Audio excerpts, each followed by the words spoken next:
posible todavía, pero están unidas, ya no tienen movilidad independiente, pero sí tienen su articulación con la columna lumbar. O sea, al igual que la cápsula, los ligamentos cumplen esa función de sostén, tienen un papel mecánico de sostén, digamos. Es como podríamos decir que es un papel pasivo, porque no tiene la capacidad de contraerse ni extenderse. O sea, son inextensibles. O sea, por eso a veces decimos, no, que tengo los ligamentos cortados. No, o sea, puede ser que tengan los ligamentos naturalmente más cortos en alguna zona que en otra, digamos, pero no hay posibilidades de extender esos ligamentos que son cortos. Lo único que se puede, con lo único que se puede trabajar es con el músculo, con la capacidad del músculo para relajarse, inclusive no solamente para relajarse, sino para que su antagonista, que es el músculo que lo complementa, se pueda contraer y permitir que el otro se relaje, o inclusive a veces eso que llamamos relajación implica, ahora cuando hablemos del músculo vamos a hablar también de eso, implica un tipo también de contracción muscular. Un tipo de contracción muscular que se llama excéntrica, porque en vez de acercar los segmentos de hueso entre sí, cuando se contrae el músculo, aleja los segmentos de hueso entre sí. O sea, esa función o esa capacidad para elongarse tiene relación siempre con los músculos y nunca con los ligamentos, que de por sí son inextensibles. Por otro lado, los únicos ligamentos que tienen esa capacidad son los que se llaman ligamentos amarillos, que están en la columna vertebral, que tienen una más alta proporción de fibras elásticas, por eso sí tienen la capacidad para extenderse y se encuentran entre las láminas de las vértebras y sí son elásticos.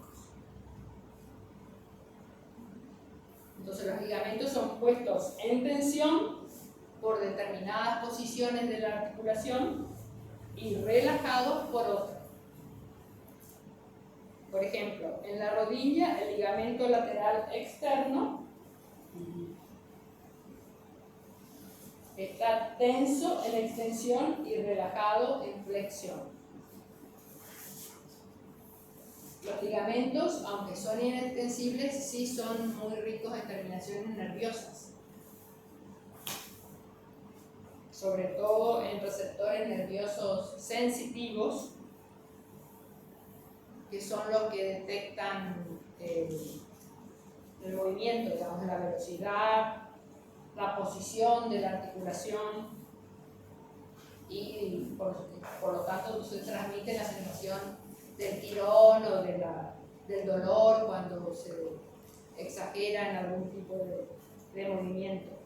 Estas sensaciones captadas en esos sensores que tienen los ligamentos se transmiten al sistema nervioso central, al cerebro, y el cerebro responde con órdenes motoras a los músculos. Esto es lo que llamamos a veces sensibilidad propioceptiva, es casi como si fuera un sentido más, digamos. O sea, nosotros a veces hablamos solo del tacto, pero también tenemos que conocer esa otra sensibilidad, porque es casi un sentido en realidad, que se refiere a la capacidad de ver cómo está en cuanto al movimiento, la situación en el espacio. O sea, se utiliza mucho en yoga después cuando nosotros hablamos de tener conciencia del movimiento, y no solamente del movimiento, sino de todo lo que ocurre en el cuerpo, digamos, es que estamos utilizando esa sensibilidad propioceptiva. O sea, más allá de que en algunas posturas sean más exigidas que en otras, por ejemplo, a lo mejor en las de equilibrio, digamos así, por ahí necesitemos tener todavía más control, pero en toda situación, digamos, porque aunque haya órganos que no tengan interiormente en el cuerpo, no tengan inervación o sensores propios del dolor, por ejemplo, o de, sí, sobre todo el dolor, o a lo que se llama el tacto, a lo mejor si lo queremos ver así, por ejemplo, inclusive cuando respiramos, inhalamos, ¿hasta dónde tenemos conciencia de que pasa el aire? Nosotros sabemos que llega hasta los pulmones, pero no tenemos una verdadera sensación del aire entrando a los pulmones. Tenemos una sensación solamente del primer tercio, a lo mejor, de la nasofaringe. Y después ya no hay verdadera sensación de ese pasaje del aire por la superficie de la mucosa, digamos. ¿Por qué? Porque ese tejido no tiene sensores que le permitan detectar ese tipo de roce o fricción, digamos.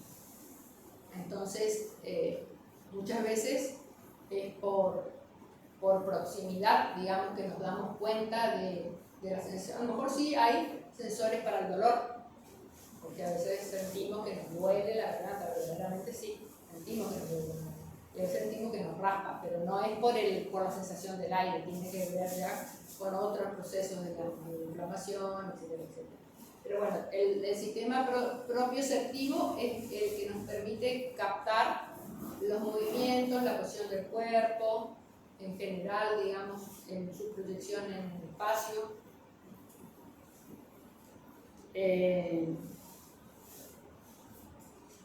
Bueno, cuando está este sistema o lo desconocemos, cuando está alterado, digamos, es cuando podemos tal vez hacer un movimiento que nos produzca una distensión o un tirón de ligamentos, y es lo que ya a veces llamamos esguince o entorsis.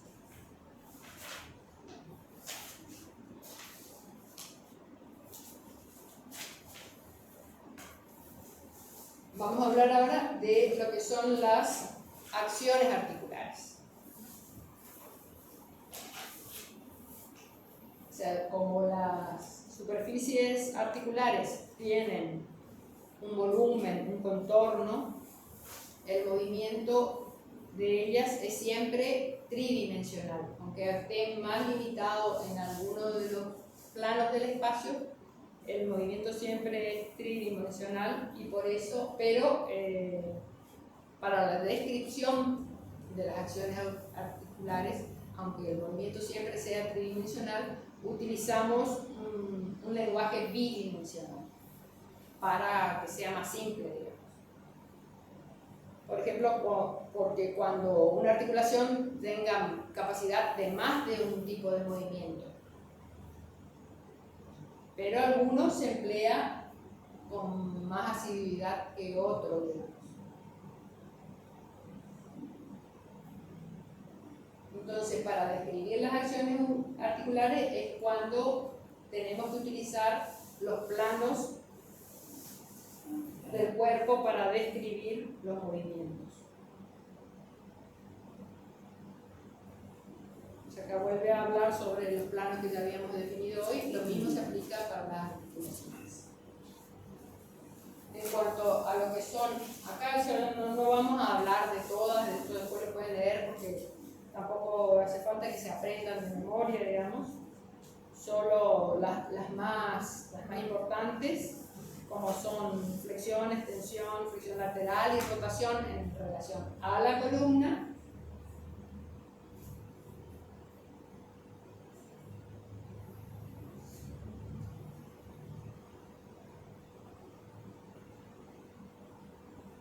Y también, o sea, además de que esos son los términos que más vamos a utilizar cuando hablemos de los movimientos en el yoga, también la columna vertebral tiene movimientos de circunducción, de extensión axial, más allá de esos 4 movimientos básicos que siempre describimos. O sea, eso es una terminología que se utiliza para describir el movimiento de la articulación en sí, cuando se mueve un hueso respecto al otro, pero no en relación al espacio en general. Por ejemplo, cuando hacemos la flexión completa que aprendimos ya de Padahastasana, hacemos una flexión de columna, pero además hacemos una flexión de cadera hacia las piernas.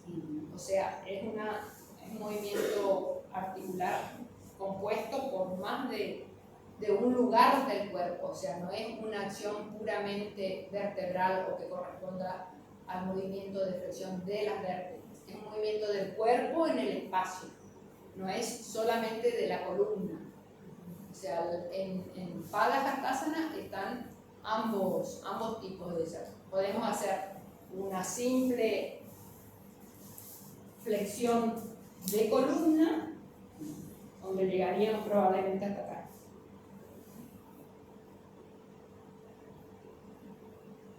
Más de ahí no pasaríamos.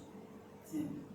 O sea, las vértebras sí están en flexión, pero esto ya corresponde a flexión de cadera hacia las piernas. Sí.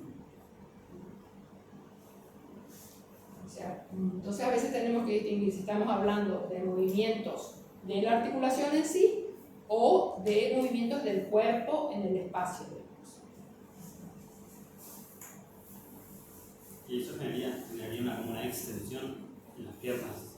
En la parte de atrás, claro, sí, por ejemplo, para realizar, justamente por eso, a veces cuando se trabaja con tratar de flexibilizar, más que nada los isquiotibiales, no tanto los gemelos, pero también puede haber cierta restricción. Cuando se trabaja para flexibilizar eso, lo que hay que tratar de hacer es sacar un poco de tensión ahí, porque se van a mantener, o sea, mantener los cuádriceps, los muslos tensos, para que se puedan relajar los isquiotibiales, y además se trabaja trasladando un poco el peso a las manos, Sí. cosa de liberar la tensión que hay porque por más que nosotros estamos tratando de estirarlo, hay ese efecto que yo les hablaba de contracción excéntrica. O sea, no es que están completamente relajados los isquiotibiales. Por eso es que sentimos tensión y molestia, digamos. Porque también se están contrayendo en otro tipo de contracción, que no es la concéntrica, que acorta y trae una superficie articular contra la otra, o sea, acerca los dos extremos del hueso a los que está unido el músculo. Se entiende más cuando uno va haciendo el movimiento y digo, esta explicación se lo voy a decir cuando hacemos claro. Se visibiliza con el Claro, o sea, todos los movimientos en general, la mayoría son todos complejos, digamos, sí. ¿no? Y hay toda una cadena, lo que se llama no una es que cadena tiro la sinérgica. pierna y la pierna sola, digamos, sino que Claro, es un juego de... movés, sí, exactamente, nunca moves una sola parte del cuerpo, por más que la acción principal esté realizándola esa zona, sino que además hay toda una transmisión a través de esos planos que yo les describía, que están conectadas las distintas zonas musculares y óseas por esos planos del tejido conectivo, digamos, ya sean aponeurosis o fascias.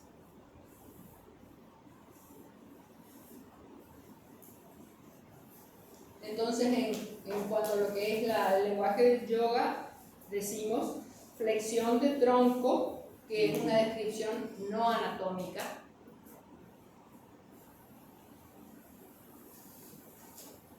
O sea, nosotros a veces decimos solo flexión o flexión de columna, pero en realidad es una flexión del tronco completo hacia las piernas. O sea, la flexión en su definición más estricta es un movimiento en el plano sagital que acerca entre sí las superficies anteriores del cuerpo. Mientras que la extensión es lo contrario, movimiento en el plano sagital que aleja o aparta entre sí las superficies anteriores del cuerpo. Bueno, ahí tienen las definiciones de cada tipo de movimiento, pero después tenemos que ver que algunas acciones articulares de las extremidades tienen nombres especiales, digamos. Tampoco hace falta aprenderse demasiado, pero bueno, o sea, por ejemplo, lo que es aducción y abducción. La abducción es el movimiento de la extremidad hacia el tronco o hacia la línea media. Y abducción es el movimiento que aleja el miembro de la línea media. O sea, también ahí, en cuanto hablamos de extremidades, también hay diferencias en lo que es la flexión y la extensión de los miembros. También algunas tienen por eso les decía, nombres especiales. Tampoco importa tanto, fíjense, la mano tiene rotación, abducción, aducción, desviación radial, desviación cubital y oposición. La oposición es, por ejemplo, la posición del pulgar. Y también el antebrazo, que tenemos pronación y supinación,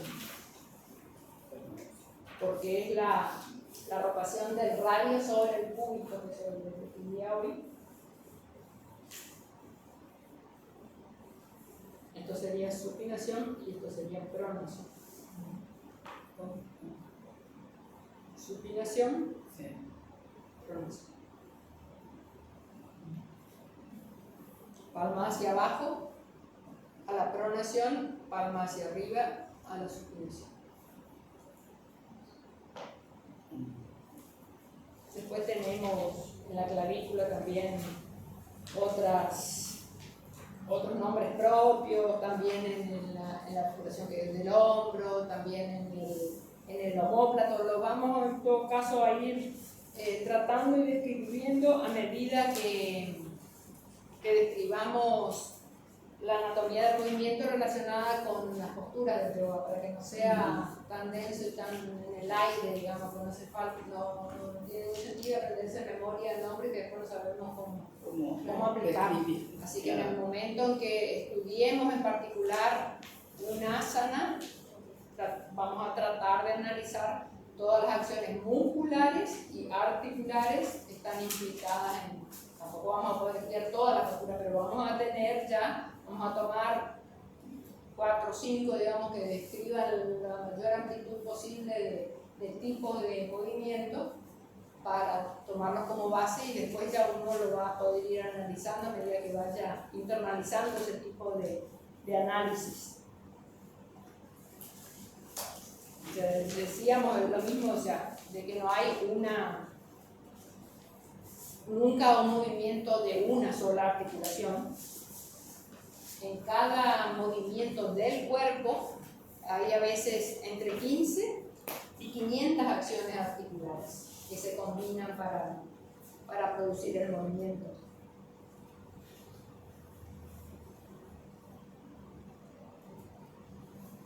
El éxito de la realización de una postura, de un asana, tenemos que más tomarlo desde el punto de vista de la calidad del equilibrio intrínseco a través de todo el cuerpo, más que el rango de movilidad propio que tenga cada uno de ellos.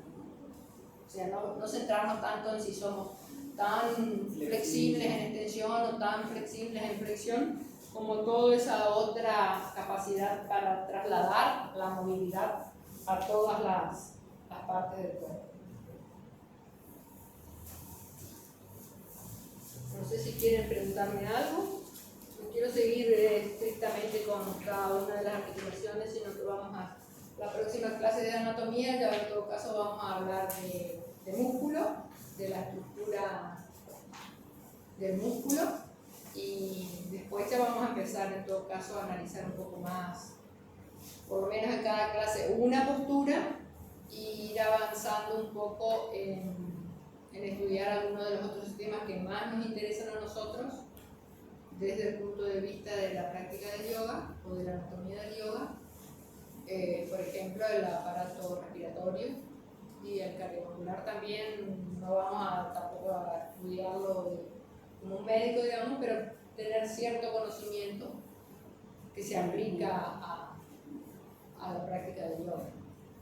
Así que si tienen alguna duda o tienen alguna consulta, A mí me queda como, me gustaría entender, o sea, un pantallazo general desde Ajá. el punto de vista anatómico. Ajá. El yoga específicamente, cuando vos estás haciendo toda esta serie de movimientos, ¿cómo impactás positivamente en todas estas articulaciones? ¿Tiene que ver con el flujo sanguíneo? ¿Tiene que ver con la movilidad, el estiramiento de las articulaciones? Exactamente qué es, desde un punto de vista anatómico, el impacto positivo que genera el yoga. Que genera el yoga. Bueno, en principio la conciencia, de la que hablábamos. O sea, por ejemplo, por eso está, en algún momento vamos a hablar, generalmente lo hablábamos cuando hablábamos de yoga y salud, pero se aplica también acá, digamos. O sea, la diferencia entre la práctica de yoga y el ejercicio físico. El ejercicio físico, ¿qué hace? Actúa trabajando el músculo por repetición del movimiento. En la repetición del movimiento aumenta la circulación específicamente a ese grupo de músculos que se están contrayendo, digamos, aumenta la circulación y entonces aumenta la capacidad de hipertrofiarse, o sea, de levantarse del músculo o de enriquecerse simplemente y de mantenerse entrenado. Por eso muchas veces uno cree que está bien entrenado, pero la hipertrofia esa del músculo que se logra mediante el ejercicio físico, 48 horas y pues prácticamente vuelve al estándar anterior, ¿no? O sea, se puede, por supuesto que a veces se dice, bueno, el músculo tiene memoria, sí, es más fácil volver a entrenar un músculo que alguna vez trabajó que un músculo que nunca trabajó. Pero la hipertrofia propia del músculo del ejercicio físico no dura más allá de 48 horas después que uno deja de entrenar. O sea, empieza lo contrario, empieza la atrofia. ¿La hipertrofia es cuando se rompen los tejidos? No necesariamente se rompen, empiezan a destruirse porque es un proceso, en realidad es un proceso continuo, digamos. O sea, el músculo, así como el hueso también, ¿no? O sea, por más que el hueso parezca algo rígido, duro y que invariable, digamos, de alguna manera, siempre está... se está reformando y rearmando de acuerdo justamente a las solicitaciones que hablábamos. O sea, el hueso no es exactamente igual, más allá de los momentos de la vida que tengan que ver con el envejecer, etcétera, etcétera, con el trabajo muscular que es el que tracciona los músculos para poder realizarlo, va reformando el hueso también, en su forma inclusive, digamos. Y por supuesto también lo mismo pasa con el músculo, digamos. El músculo está permanente, o sea, un permanente intercambio, digamos. El músculo no es estático, digamos, en su composición. Permanentemente está degradándose toda esa sustancia y volviendo a formarse. O sea, por eso sirve, digamos, el entrenamiento, digamos, porque al estimularle uno a través de la repetición y del aumentar la circulación hacia esa zona, ahí tenés que combinarle con que tengas una buena alimentación, que le lleves los nutrientes que sean necesarios para que se produzca esa neoformación, digamos, del tejido. Y el yoga actúa más desde el punto de vista de la conciencia corporal, de lo que hablábamos de los propios actores. O sea, por supuesto que, y sobre todo con la edad, a veces no es suficiente para mantener la masa muscular en buen estado solo la práctica del yoga. Sobre todo en el adulto mayor, es necesario estimular el hueso con una tracción, pero se puede hacer también a través del yoga, aunque no sea con pesas, digamos. O sea, hay muchas posturas que al mantenerlas hacen ese efecto de traccionar el hueso y obligar, digamos, por así decirlo de alguna manera, al cuerpo a formar más hueso, digamos. Por eso puede llegar a ser efectivo el yoga hasta para la osteoporosis, digamos, porque está constantemente, mientras uno lo practica, digamos, produciéndose ese efecto de tracción del músculo sobre el hueso para obligarlo, digamos, entre comillas, a neoformarse, o sea, a volverse a formar, a constituir, digamos.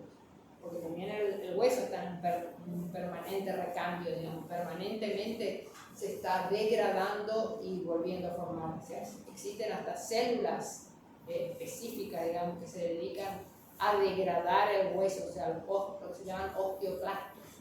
Los osteoclastos son los que digieren, te diría así, van digiriendo la matriz del hueso, y los osteoblastos son los que van formando de nuevo, reformando, reformulando la matriz del hueso. O sea, todos los sistemas son constantemente dinámicos, digamos. No hay una cosa no hay una situación que se perpetúa en el tiempo de ninguna manera, y por eso la conciencia corporal tiene mucho que ver con el sentido, digamos, de la práctica del yoga, ¿no? Y por eso también se le da importancia al armado, el mantener la postura, y el desarmado, que haya momentos en que la práctica puede hacerse más dinámica, como un pasaje o secuencia entre una y otra. Tiene que haber un momento en el que nosotros hagamos, y una vez que lo interiorizaste, digamos, que vos interiorizaste esa forma de armar y esa forma de desarmar, que son las que están indicadas justamente para eso, para no producir daño en las articulaciones, por ejemplo. O sea, no hacer tironeos innecesarios para armar una determinada postura o para salir de una determinada. Por eso es importante, digamos, el armado y el desarmado, más allá de llegar a la postura y mantenerla. Porque en ese sentido está pensado la práctica de yoga. En realidad está pensado ahora con nuestro pensamiento moderno, lo analizamos de esa manera.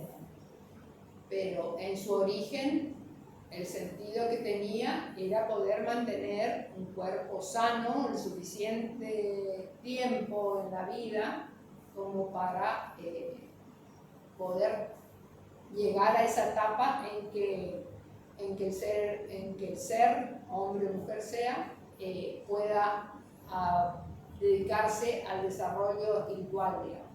Si uno está enfermo, desaparece cualquier capacidad que uno pueda tener para elevarse espiritualmente. Entonces, el verdadero sentido de la práctica física del yoga es ese, digamos, el poder asegurarse un cuerpo sano.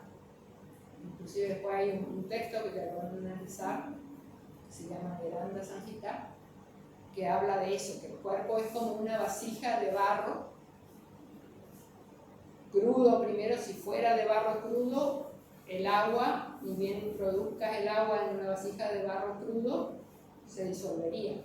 En cambio, vos lo fortaleces, lo cocés, lo cocinás al barro, y ya no es permeable al agua. Esa es una analogía que se hace para ver o describir cómo fortalece la práctica del yoga al cuerpo físico, esa unidad psicofísica en realidad. Por eso, bueno, ya lo van a estudiar también ya ahora cuando empiecen a avanzar con los aforismos de Patanjali, cómo en la práctica antigua, digamos, del yoga, el asana era, no lo describe ahí, digamos, pero era, cuando se describe tan poco, se refiere prácticamente a la postura meditativa. Por eso dice el asana debe ser estable, con relajación del esfuerzo. Entonces, ¿por qué? Porque lo demás se pensaba era la capacidad para mantenerse quieto en la postura meditativa. Después, o sea, más adelante se fueron, o ya se practicaban, digamos, porque además de la práctica del asana en sí, tiene el yoga toda una serie de prácticas de limpieza y los mudras, o sea, las prácticas de limpieza que están aplicadas a todas las zonas del cuerpo para mantenerlo saludable. O sea, desde la parte respiratoria, el canal respiratorio, el canal digestivo, tanto superior como inferior, como de la flexión, digamos. O sea, tiene un montón de que también van a ir después estudiando, tiene un montón de prácticas de limpieza que pueden ser previas o acompañando la práctica de las asanas, de los asanas, y sobre todo de las prácticas de control respiratorio. Requieren tener un sistema respiratorio sano, limpio, para poder realmente realizar las prácticas de control respiratorio sin enfermar más todavía el cuerpo. O sea, ese es un poco lo que diferencia el yoga de lo que es la práctica de ejercicio físico o deporte.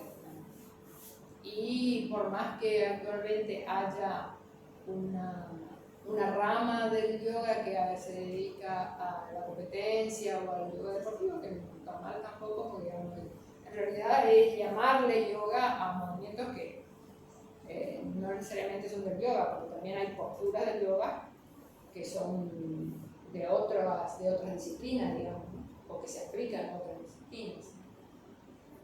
No necesariamente hayan nacido solamente con el yoga. Claro, toman la parte más corporal de gimnasia, no tanto la Claro, filosofía, exactamente, lo toman más psicológica. en ese aspecto, como una práctica deportiva. Pero el verdadero sentido de la práctica del yoga es eso, o sea, buscar una salud integral, una salud del cuerpo, del ente psicofísico, digamos.